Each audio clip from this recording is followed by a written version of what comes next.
हरे कृष्ण कृष्ण कृष्ण हरे हरे, हरे राम राम राम हरे हरे। स्वागत है आपका इस पवित्र यात्रा में। आगे बढ़ते हुए हम आपको सुनाएंगे कार्तिक मास महात्म्य तथा अध्याय 17वां, और साथ ही में आपको जो मैंने अभी गाया है हरे कृष्णा हरे रामा, इन सब का अर्थ बताऊंगी। हरे कृष्णा का अर्थ है राधा पुकारती है, हरे कृष्णा कृष्ण तुम कहाँ हो। कृष्णा उन्हें उत्तर देते हैं, हरे रामा हे रामण्य मैं भी तुम्हें ढूंढ रहा हूँ। उनका दिव्य संवाद लालसा से भरा है जो उमड़ता है और हमारी भक्ति को बढ़ाता है।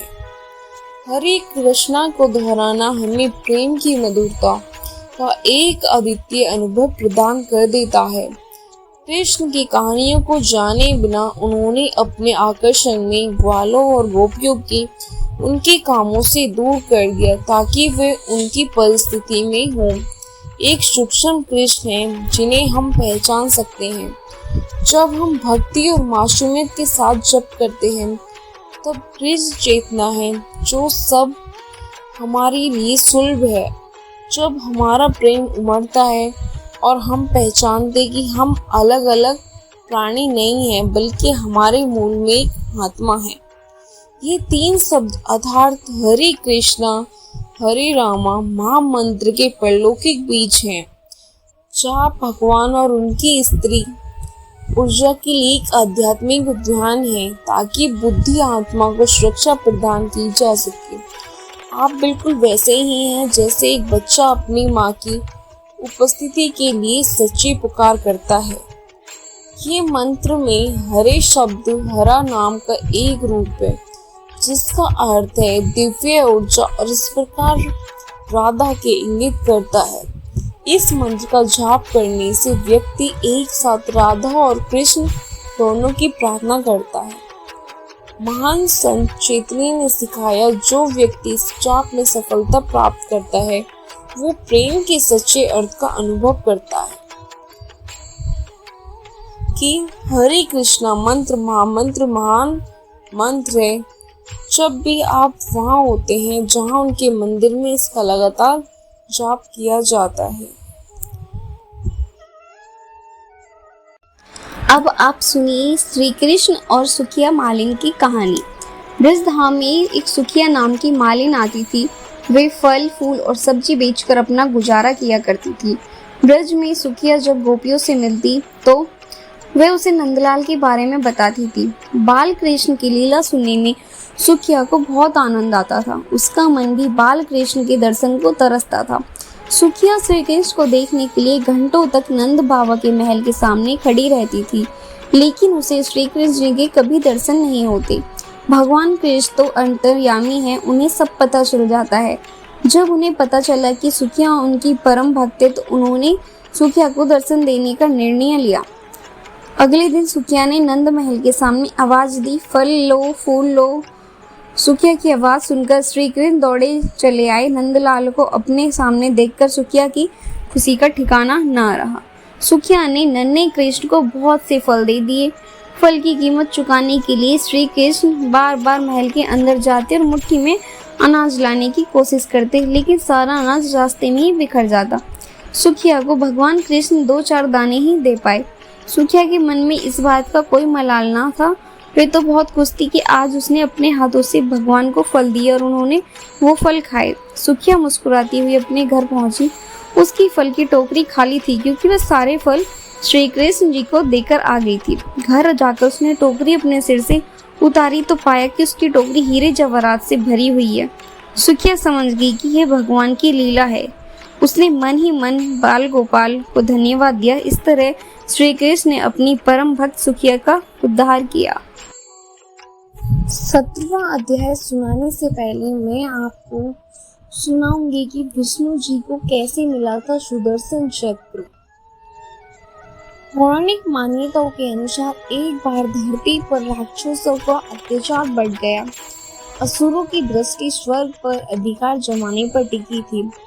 इससे भयभीत होकर स्वर्ग के सभी देव विष्णु जी के पास पहुंचे। उन्होंने धरती और स्वर्ग लोक को राक्षसों से मुक्त कराने की गुहार लगाई। भगवान विष्णु को पता था कि असुरों का वध करने के लिए एक दिव्य अस्त्र की जरूरत पड़ेगी। विष्णु जी को पता था कि इसका समाधान शिव जी के पास है, इसलिए उन्होंने शिव जी की तपस्या आरंभ की। वो शिव जी के 1000 नाम जपते और हर नाम के साथ एक कमल का फूल चढ़ाते।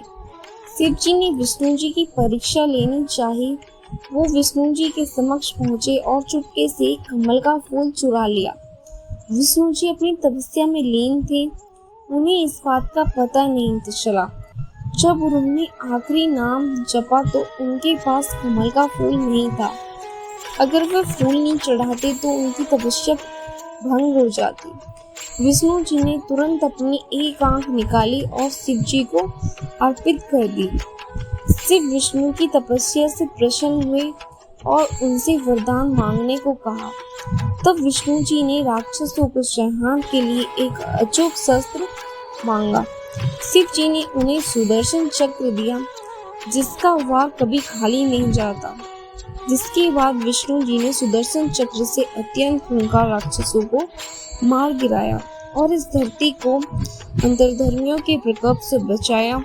शिव जी को कमल के रूप में अपनी आंख अर्पित करने के कारण ही भगवान विष्णु को कमलनयन भी कहा जाता है। तो करते हैं 7वें अध्याय की। भक्ति से भरे भाव है हरि मेरे मन उपजाओ। 17वां अध्याय कार्तिक का कृष्ण दृष्टि कर जाओ।